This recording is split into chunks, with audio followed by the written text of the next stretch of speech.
السلام عليكم ورحمة الله. بسم الله والصلاة والسلام على رسول الله وعلى آله وصحبه ومن والاه. معكم سيد هاشم من قناة سيد هاشم، وصفات على قد الإيد. النهاردة احنا هنعمل طاجن المكرونة بالصلصة زي بتاع محلات الكشري، بس من غير أي لحمة ولا فراخ ولا كبدة ولا أي حاجة، هيبقى يعتبر نفس الطعم إن شاء الله.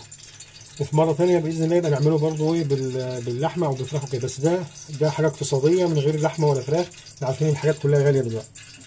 طبعا احنا اول حاجه نجيب معانا مكرونه قلم زي ما احنا شايفين، وطماطم معصوره ومتصفيه كويس، وبصل مبشور، وكام فص ثوم كده، ومعانا التوابل بتاعتنا ملح وفلفل وكمون وكزبره وبابريكا، ومعانا 7 بهارات. طيب اول حاجه هنعملها حله على النار، وننزل بالبصل بتاعنا.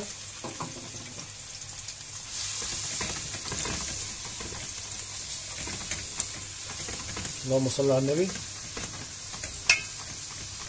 طبعا الثوم بتاعنا مش هننزل بيه دلوقتي، لازم البصل يدبل شويه عشان طبعا الثوم ما بياخدش وقت على النار.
طبعا احنا مش هنقلب،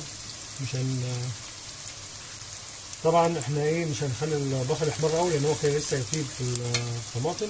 هننزل بعد كده بالثوم بتاعنا، نقلب تقليبتين برضه كده.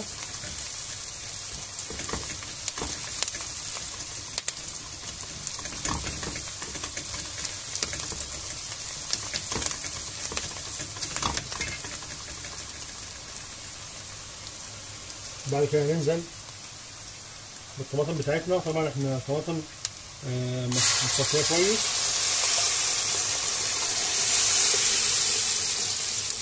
بسم الله.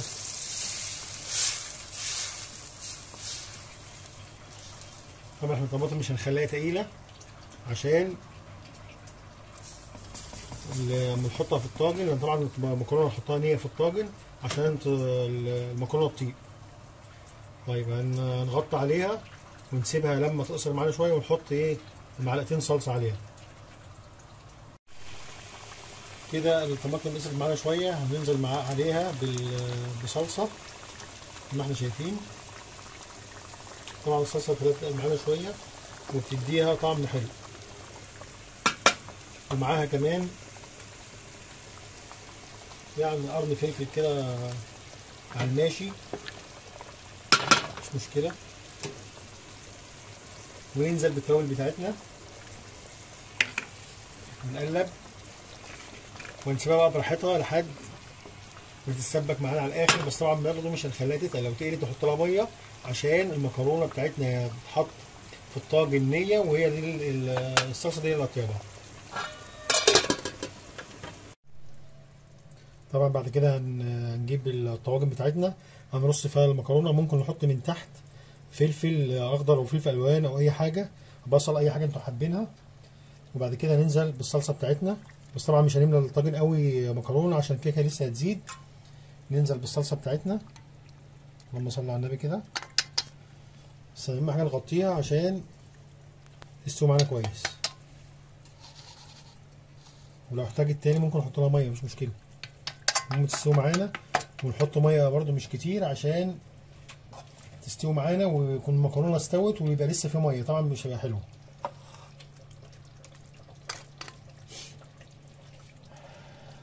الصلصه ريحتها حلوه جدا ما شاء الله.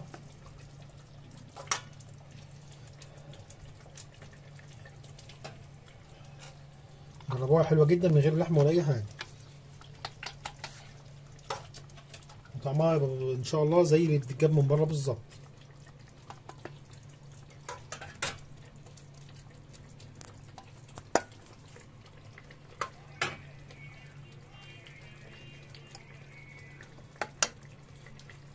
بعد كده طبعا عشان تستوي معانا كويس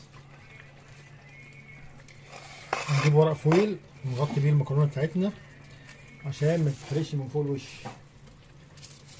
هي بالظبط ان شاء الله تاخد ربع ساعه في الفرن وهتبقى استوت زي الفل.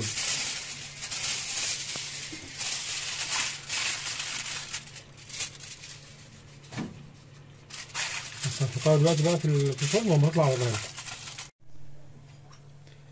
وهنا طبعا ايه بعد ما الطواجن استوت اهي زي ما احنا شايفين، ما فيش مشكله خالص، طيبه وحلوه.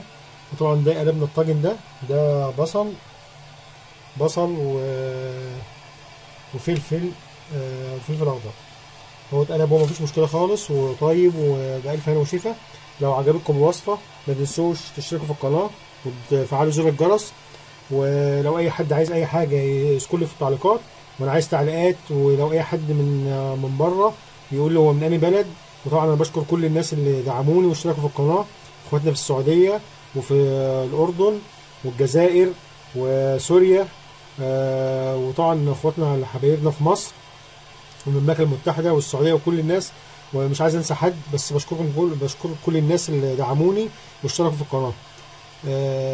طبعا اي حاجه عايزينها قولوا لي في التعليقات وانا هعملها لكم من عينيا الاثنين. ودي طبعا من غير لحمه ولا اي حاجه، وان شاء الله هيبقى لكم واحده ثانيه ايه باللحمه طبعا عشان دي اقتصاديه. والسلام عليكم ورحمه الله وبركاته.